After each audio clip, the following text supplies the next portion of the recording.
Hey guys, what's going on? Kyle here with the Car Guys, bringing you a brand new video. As you guys see in the title right now, we have Denny U's top 4 UDS Los Angeles deck profile here. I got word from a few friends of mine that he was playing some sort of cards that we were trying to keep under wraps, and the deck performed how we expected it to.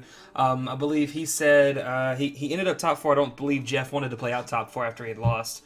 But this is his list. As you guys see already, it's pretty unique. It has a lot of twists and turns to it that you really wouldn't be able to see in a sort of pendulum style deck. And I'm gonna go ahead and get into this list now. Congrats again, Denny, for topping.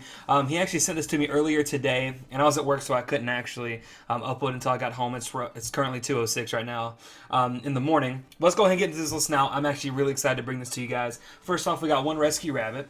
Then we have 3 Master Pendulum and 3 Vector Pendulum, obviously to go along with the Rescue Rabbit, and obviously also to go along with your face-off and your painful decisions as well. Then he played 1 Archfiend Eccentric, basically for the Monarchs and basically for problem cards that would cause him any type of harm later in the game if it did go, a couple of turns. He played 2 Guiding Ariadne, also for, going first. It could help him further his, heighten his ceiling and get those strikes to set after he made his big board with his, Ignister, Dynastor, Magisters, stuff like that. Then he played, obviously, the 1 Luster as well. You have to play it. Then for the Performer Pals, which he didn't play too many of them, but I believe he played 10. He played 1 Gee Turtle. He believed he believed that it was not actually good to draw. So he wanted 1 just to actually search it. And then, obviously, when it gets destroyed by, like, a Master Effect or if you're wavering, obviously, from there, he can't be pencil sewn out. He can't be brought back. So, like, having multiples of those probably wouldn't be the best for him. Then he played double Lizard Draw, 1 Monkey Board, triple Master, double Silver Claw, and 1 Skull Crobat Joker. I think Silver Claw is a really good addition because this deck does lack high skills. And so having that additional high skill you can search with Skull Crobat Joker or with Magister or whatever you would need could really, help you, further your game and everything. That's 21 monsters. Then he played, I believe, 14 spells, which would be triple face-off, triple painful decision. A cool thing with painful decision people don't know about is you can obviously go decision, add a vector, then dump a vector, and then you'll be able to go into a Dynastor or a Magister or whatever, bring it back.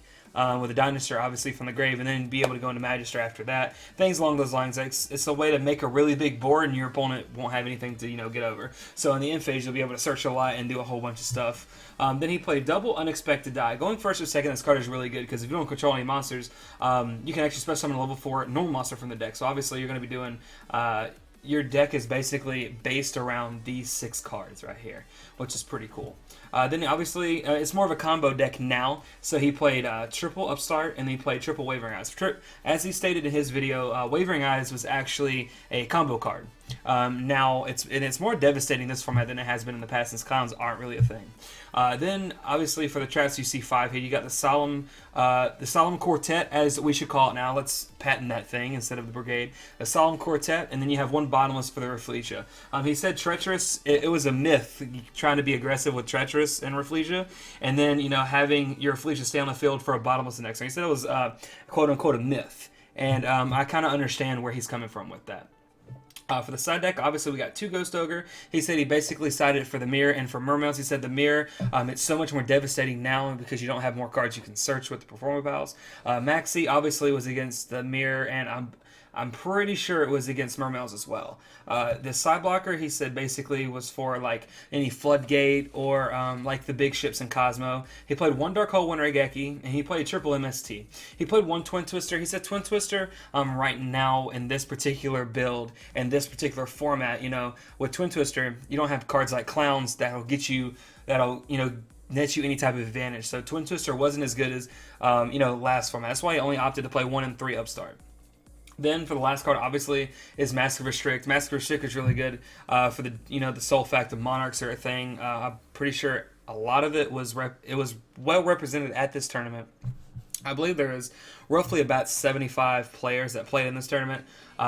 So obviously, playing against Monarch players, this is going to hinder them and, create a longer game so you can actually end up winning the game from there. Then we're going to get into the extra deck here really quick. I'm going to move these over because these are a pretty pivotal part of the deck. Then we have double Dinister, triple Ignister, and Magister. Now his theory with this entire deck is, let me go ahead and go off with double Magister, Dinister, and then you obviously are playing a card like Felgrand where you can go like Dinister, Ignister, Magister, and then so you get your Search of the End phase and then go Felgrand. So if you're going first in the mirror match game too, people playing like Dark Hole Raigeki isn't as powerful as it usually used to be because you have a card like Felgrand to protect itself or to stop an effect or something along those lines, and it creates a really awkward position for your opponent.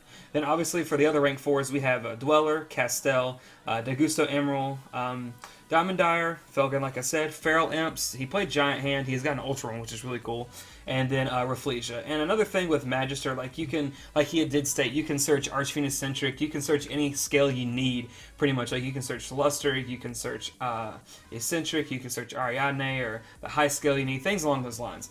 And like the thing he was talking about was, the Painful Decision and the Magister in the Dinosaur are like a really cool little triangle you could do with all of that. And it seemed like really cool idea, and him being able to do that was kind of eye-opening, because we were us here at the Card Guys are kind of testing the same concept, and now seeing somebody actually doing pretty well with it is pretty cool. And congrats again, Denny, for the top 4 at the UDS.